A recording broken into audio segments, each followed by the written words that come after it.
प्रिय विद्यार्थियों सुप्रभात। सब कैसे हो? ठीक हो?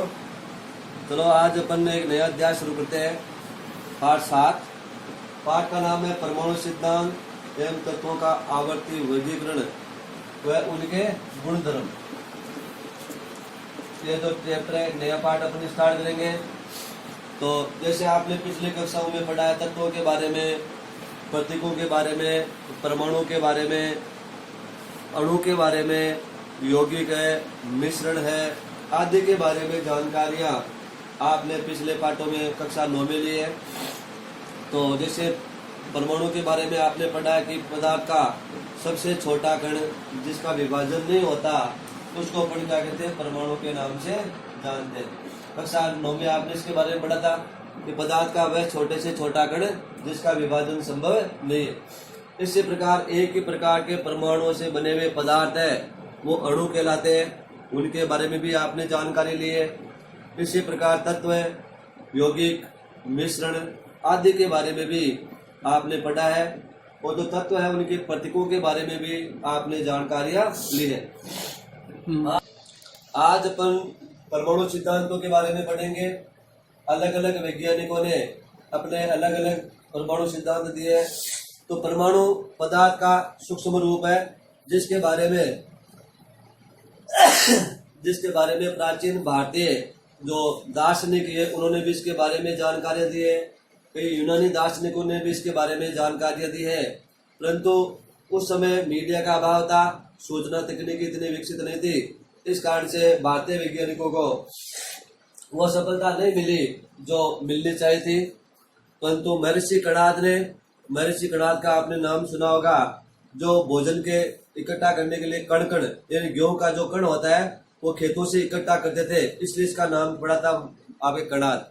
तो कणाद महर्षि जो है वो प्राचीनतम भारतीय वैज्ञानिकों की श्रेणी में लिया जा सकता है, जिन्होंने परमाणु के बारे में जानकारी दी। और वो कहते हैं कि पदार्थ को छोटे टुकड़ों में भी तोड़ा जाए, यानी पदार्थ को छोटे छोटे टुकड़ों में इस प्रकार से तोड़ लिया जाए कि उसको अब और तोड़ना संभव नहीं है। अर्थात सबसे छोटा जो कण है वो हमें प्राप्त होता है, जिसको परमाणु का उन्होंने क्या दिया? नाम दिया। तो उनके अनुसार अपन कह सकते हैं कि पदार्थ का छोटा कण परमाणु है जिसका अधिक विभाजन करना अब संभव नहीं है। इसी प्रकार भारतीय दार्शनिक जिसका नाम था फकुदा कात्यायन, उन्होंने भी इसके बारे में जानकारियां दी है। और ये भी पदार्थों के विभिन्न जो रूप होते हैं उनके बारे में, इन्होंने कणों के बारे में जानकारी दी है। वो कहते हैं कि पदार्थों के विभिन्न रूप है वो इन कणों के संयुक्त होने के द्वारा ही बनते हैं। तो लगभग इसी समय ग्रीक दार्शनिक आपके डेमोक्रिटस और जो आपके ल्यूसिपस है उसने भी सूक्ष्म कणों के बारे में जानकारियां दी और बताया कि ये कण अविभाज्य है, इनका विभाजन संभव नहीं है, जिनको आज अपन परमाणु के नाम से या एटम के नाम से जानते हैं। परमाणु सिद्धांतों में सबसे पहले आता है डाल्टन का परमाणु सिद्धांत। डाल्टन का परमाणु सिद्धांत सबसे पहले अपन लेंगे। डाल्टन का परमाणु सिद्धांत क्या कहता है? 1808 में डाल्टन नाम के वैज्ञानिक ने अपना सिद्धांत का प्रतिपादन किया, जिसको अपन डाल्टन के परमाणु सिद्धांत के नाम से जानते हैं। डाल्टन का परमाणु सिद्धांत क्या कहता है कि परमाणु पदार्थ का वह छोटे से छोटा भाग या कण है जिसे और अधिक विभाजित नहीं किया जा सकता है, अर्थात उसके और टुकड़े करना संभव नहीं है। तो डाल्टन का परमाणु सिद्धांत जो था वो कुछ नियमों पर आधारित था। वो नियम कौन से थे? एक तो था रासायनिक संयोजन का नियम। रासायनिक संयोजन का नियम, इसके आधार पर इसने अपना नियम बनाया। एक था द्रव्यमान संरक्षण का नियम। द्रव्यमान संरक्षण का नियम जिसके बारे में अपन ने जानकारियां पीछे भी इसके बारे में जो चैप्टर था अपने समीकरण संतुलित वाला, उसमें द्रव्यमान संरक्षण के नियम की अपन ने बातचीत की थी। इसी प्रकार निश्चित अनुपात का नियम। इन तीनों नियमों के आधार पर डाल्टन ने अपने सिद्धांत के नियमों का प्रतिपादन किया। अर्थात जो डाल्टन के परमाणु सिद्धांत का जो नियम है वो रासायनिक संयोजन के नियमों के अनुसार, द्रव्यमान संरक्षण के नियम के अनुसार और निश्चित अनुपात और गुणित अनुपात के जो नियम है उनके आधार पर इसने अपने नियमों के बारे में जानकारी दी। तो डाल्टन का परमाणु सिद्धांत रासायनिक संयोजन, द्रव्यमान संरक्षण और निश्चित अनुपात के नियमों पर आधारित था। तो डाल्टन ने अपने जो सिद्धांत के जो कुछ बिंदु दिए उनको बोलते हैं अपन मुख्य बिंदु। डाल्टन के परमाणु सिद्धांत के मुख्य बिंदु कौन कौन से? तो डाल्टन का परमाणु सिद्धांत कहता है कि प्रत्येक पदार्थ छोटे छोटे कणों से मिलकर बना होता है, जिसे परमाणु के नाम से जाना जाता है। पदार्थ का छोटे से छोटा कण जिसको अपन क्या कहते हैं? परमाणु कहते हैं। तो डाल्टन भी ये कहता है कि पदार्थ जो है वो छोटे छोटे कणों से मिलकर बना होता है, जिसका उसने क्या नाम दिया? वहां पे परमाणु नाम दिया। वो कहता है परमाणु अविभाज्य है। अविभाज्य का मतलब होता है जिसका विभाजन संभव नहीं है। डाल्टन कहता है परमाणु एक अविभाज्य कण है जिसका विभाजन संभव नहीं है। यही बात महर्षि कणाद ने कही थी, परंतु वही है कि सूचना तकनीकी इतनी नहीं थी उसने।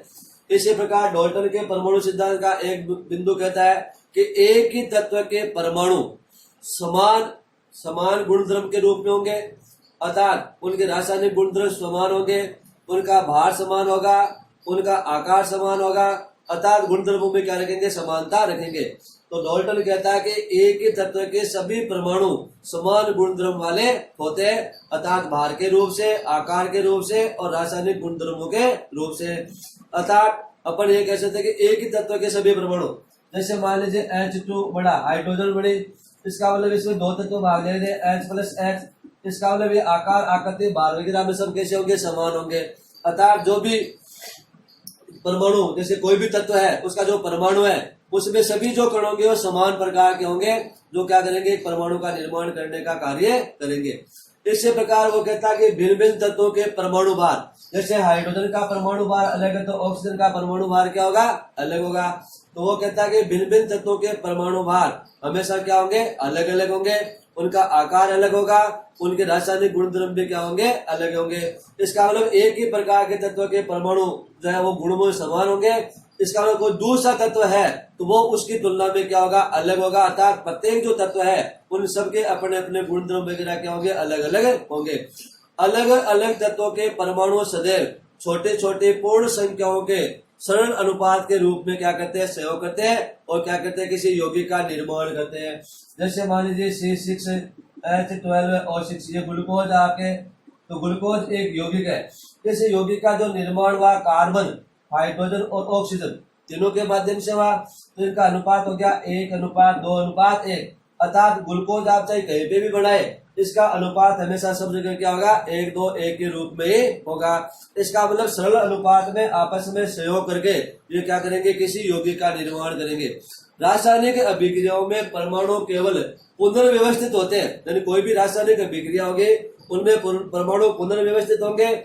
इन्हें रासायनिक अभिक्रिया के द्वारा न तो बनाया जा सकता है और न ही इनको नष्ट किया जा सकता है। इसका मतलब जो परमाणु है, जब किसी रासायनिक अभिक्रिया में कोई भाग लेंगे पदार्थ, मान लो जैसे N2+H2 बराबर NH3, तो देखिए यहाँ पे 3 लगा दिया, यहाँ पे 2 लगा दिया, तो यहाँ पे इनकी परमाणुओं की संख्या जितनी इधर है उतनी इधर है, अर्थात दोनों साइडों का द्रव्यमान कैसा? आपस में बराबर है। इसका मतलब द्रव्यमान संरक्षण के नियम की क्या कर रहे हैं? पालना कर रहे हैं। इसी प्रकार निश्चित अनुपात के रूप में भी यहाँ पे क्या कर रहे हैं? पालना कर रहे हैं। और रासायनिक संयोजन का मतलब आपस में सहयोग करके क्या कर रहे हैं? किसी यौगिक का निर्माण किया जा रहा है। अर्थात रासायनिक अभिक्रियाओं द्वारा इस परमाणु को न तो बढ़ाया जा सकता है और न ही परमाणु को नष्ट किया जा सकता है। तो ये जो कुछ बिंदु दिए वो डाल्टन ने दिए, तो ये डाल्टन के परमाणु सिद्धांत के मुख्य बिंदु की श्रेणी में आते हैं। तो डाल्टन के परमाणु सिद्धांत का जो उसने प्रतिपादन किया वो काफी हद तक उस समय मान्य भी रहा, परंतु इसमें भी कुछ कमियां थी। अर्थात डाल्टन ने अपना जो परमाणु सिद्धांत दिया उसमें कुछ कमियां यहाँ पे देखने को मिली। कौन कौन सी कमियां थी? पहली कमी क्या थी? डाल्टन के परमाणु सिद्धांत के अनुसार परमाणु पदार्थ का छोटे से छोटा कण है। डाल्टन कहता है कि परमाणु पदार्थ का छोटे से छोटा कण है जिसका विभाजन नहीं कर सकते, परंतु आगे जाके जब आप अपन देखते हैं कि न्यूट्रॉन है ना, इसी प्रकार प्रोटॉन है, इलेक्ट्रॉन है, ये परमाणु के मौलिक कण पाए गए, यानी परमाणु के अंदर ये कण भी देखने को मिले। इसका मतलब परमाणु छोटा कण नहीं है, उससे छोटे कण तो इसके अंदर और है। इसके बाद भी इनके अलावा भी और कणों के बारे में भी जानकारियां बाद में ली गई है। तो अपन ये कह सकते हैं कि डाल्टन का परमाणु सिद्धांत जो है कि परमाणु अविभाज्य है, वो छोटे से छोटा कण है, जबकि इसमें पाए जाने वाले जो अन्य कण है इलेक्ट्रॉन, प्रोटॉन, न्यूट्रॉन, वो इस बात की पुष्टि करते हैं कि परमाणु जो है वो सबसे छोटा कण नहीं है। इसका मतलब इसमें भी इसको आगे जाके विभाजित किया जा सकता है। इसी प्रकार सभी तत्व एक समान परमाणु भार, आकार व रासायनिक गुण रखते हैं, परंतु एक तत्व में उपस्थित सभी परमाणु एक समान नहीं होकर उसके समस्थानिक हो सकते हैं। जैसे समस्थानिक का मतलब जिनके परमाणु क्रमांक समान हो परंतु परमाणु भार क्या होते हैं, अलग अलग होते हैं, वो क्या कहलाएंगे, एक दूसरे के समस्थानिक कहलाएंगे। समस्थानिक का मतलब उसका कोई दूसरा रूप, तो समस्थानिक देखने को मिलने का मतलब है कि जिस पर जो उसने बताया कि सभी जो है वो समान भार या समान आकार वाले होंगे, गुणों में समान होंगे, जबकि समस्थानिक समान नहीं होते। समस्थानिकों में क्या होती है, भिन्नता देखने को मिलती है। तो ये दो कमियां जो थी वो डाल्टन के परमाणु सिद्धांत में देखने को मिली। उसके बाद में परमाणु मॉडल्स आए, तो डाल्टन का परमाणु सिद्धांत उस समय मान्य रहा, परंतु जब विज्ञान की खोजें आगे बढ़ी तो अलग अलग वैज्ञानिकों ने अपने अलग अलग मॉडल प्रस्तुत किए, उनके आधार पर डाल्टन का परमाणु सिद्धांत क्या हो गया, एक प्रकार से फेल हो गया। तो डाल्टन के परमाणु सिद्धांत के बाद में परमाणु के बारे में जो मॉडल देने का जो कार्य किया वो सबसे पहले क्या था, जे थॉमसन ने, जिसको अपन थॉमसन के परमाणु मॉडल के नाम से भी जानते हैं। परीक्षा की दृष्टि से यहाँ से प्रश्न भी कई बार आता है। 2018 के अंदर यहाँ से प्रश्न 19 में प्रश्न पूछा गया था, थॉमसन के परमाणु प्रतिरूप का मॉडल पूछा गया था। तो थॉमसन का परमाणु प्रतिरूप क्या कहता है, थॉमसन का परमाणु मॉडल, तो थॉमसन का परमाणु मॉडल क्या कहता है, जे थॉमसन जिसने परमाणु संबंधी जो संरचना है उसके बारे में जानकारी देने का श्रेय सबसे पहले जे थॉमसन को जाता है।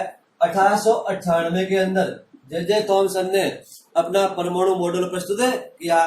जो जे थॉमसन ने जो परमाणु मॉडल दिया उसने बताया कि संपूर्ण जो परमाणु है वो एक धनावेशित गोले के रूप में, अर्थात जो परमाणु एक गोले के रूप में, संपूर्ण किस रूप में, धनावेशित भाग के रूप में बना हुआ है। तो जे थॉमसन ने जो परमाणु मॉडल दिया उसकी व्याख्या करने के लिए इसने एक तो तरबूज का उदाहरण दिया, जब अपन बोलते हैं अभी तरबूजा, इसी प्रकार लड्डू, बूंदी का जो लड्डू होता है उसकी संख्या भी दे सकते हैं। एक होता है प्लम पुडिंग, एक मिठाई होती है। इसके आधार पर इसने अपने मॉडल को समझाने का प्रयास किया। तो यूरोपीय देशों में प्लम पुडिंग एक मिठाई का नाम है। तो जिस प्रकार से अपने देखा होगा, जैसे अपने तीज वगैरह होती है, सत्तू वगैरह लोग बनाते हैं घरों में, तो जैसे आप कटोरियों में या किसी बर्तन के अंदर सत्तू को जमा के उसके ऊपर बादाम या काजू किशमिश की जो लगाते हैं, सेम उसी प्रकार से प्लम पुडिंग क्या एक मिठाई है। तो मिठाई के ऊपर इस प्रकार से सजाने के लिए उसके ऊपर क्या किया जाता है, अनेक प्रकार के जो सूखे मेवे है वो लगाने का कार्य किया जाता है। तो वो कहता है कि जो पूरा भाग है खाने योग्य वो तो प्लम के रूप में, और वो पुडिंग का मतलब ऊपर जो लगे हुए है सूखे मेवे वो पुडिंग का काम कर रहे। तो वो कहता है कि परमाणु का अधिकांश भाग धनावेशित है। तो ये कहता है संपूर्ण भाग धनावेशित है गोले के रूप में, जिसमें इलेक्ट्रॉन जो होते हैं अंदर घसे हुए होते हैं। इलेक्ट्रॉन क्या होते हैं, अंदर घसे हुए होते हैं। तो जिस प्रकार से उस मिठाई के ऊपर वो सूखे मेवे लगे हुए हैं, उसी प्रकार से धनावेशित भाग में इलेक्ट्रॉन जो है वो अंदर घसे हुए होते हैं। अपने भारतीयता के हिसाब से, या भारतीय जो अपने आता है तरबूज उसके हिसाब से, या बूंदी के लड्डू से इसकी यदि अपन व्याख्या करें, जैसे यहाँ पे तरबूजा होता है उसको संपूर्ण अपन क्या मान लिया, परमाणु मान लिया। गिरी जो होती है वो धनावेशित भाग हो गया, उसमें जो बीज अंदर घसे हुए वो किसके रूप में होंगे, इलेक्ट्रॉनों के रूप में होंगे। तो जे थॉमसन ने परमाणु को एक तरबूजे के समान मानकर मॉडल दिया। इससे भारतीय परिप्रेक्ष्य में बूंदी के लड्डू से भी या तरबूज मॉडल के नाम से भी समझा जा सकता है। तो इसके अनुसार जिस प्रकार आप तरबूजे में प्लम का मतलब खाने योग्य भाग गिरी फैली हुई है, वो प्लम के रूप में जो बीज होते हैं वो पुडिंग के रूप में अपन मान सकते हैं। तो संपूर्ण जो धनावेशित भाग वो गिरी होगी, और गिरी के अंदर क्या लगे हुए, बीज लगे हुए, बीज अंदर घसे हुए, उसको अपन पुडिंग, जो बीज को अपन पुडिंग मान सकते हैं। इसका मतलब उसको अपन इलेक्ट्रॉन की संख्या दे सकते हैं कि जिस प्रकार से उस तरबूजे के अंदर जो तरबूजा होता है उसमें जो गिरी के अंदर बीज घसे हुए, उसी प्रकार से परमाणु के अंदर इलेक्ट्रॉन क्या होते हैं, अंदर घसे हुए होते हैं। इसलिए थॉमसन के परमाणु मॉडल को तरबूज मॉडल या प्लम पुडिंग मॉडल की संज्ञा भी दी जा सकते हैं।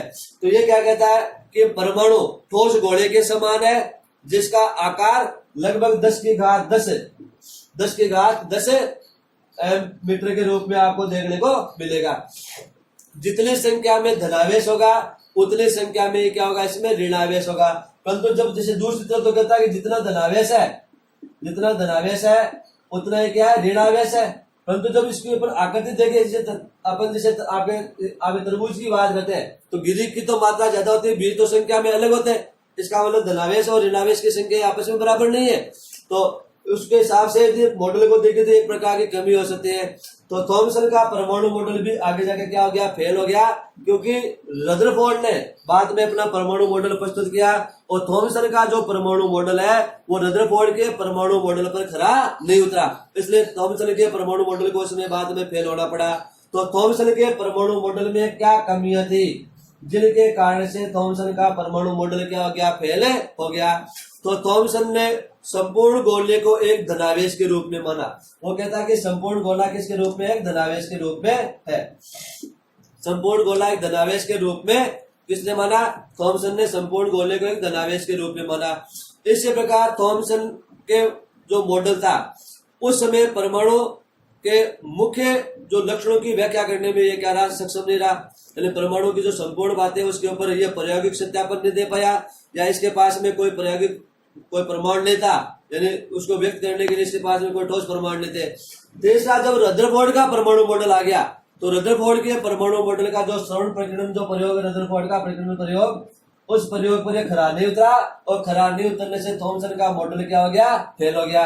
तो पहला कमी कौन सी होगी कि संपूर्ण गोले को धनावेश के रूप में माना, ये इसकी सबसे बड़ी कमी थी। इसके बाद में जो परमाणु के मुख्य लक्षणों के बारे में व्याख्या ये देने में कोई ठोस प्रायोगिक प्रमाण नहीं दे सकता और विज्ञान प्रयोग पर टिकी हुई होती है, इसका मतलब वो प्रयोग दे नहीं पाया, असफल हो गया। और बाद में रदरफोर्ड ने जब परमाणु मॉडल दे दिया तो रदरफोर्ड के परमाणु मॉडल के जो प्रयोग थे उसके जो परिणाम प्राप्त हुए, उसके प्रयोगों के परिणाम के आधार पर अपने प्रयोग से अपना जो मॉडल था उसके परिणाम देने में सक्षम नहीं रहा और नहीं देने से मॉडल क्या हो गया, इसका फेल हो गया। तो कुल मिला के जो परमाणु है उस परमाणु के अंदर 3 मौलिक इकाइयां होगी, प्रोटॉन, न्यूट्रॉन और इलेक्ट्रॉन के रूप में। और परमाणु जो होता है पदार्थ का छोटे से छोटा कण है जिसका विभाजन संभव नहीं है। ये परिभाषा जो है मूल रूप से निकल के आती है। आगे अपन लेंगे रदरफोर्ड का परमाणु मॉडल, वो अपन लेंगे कल। ओके।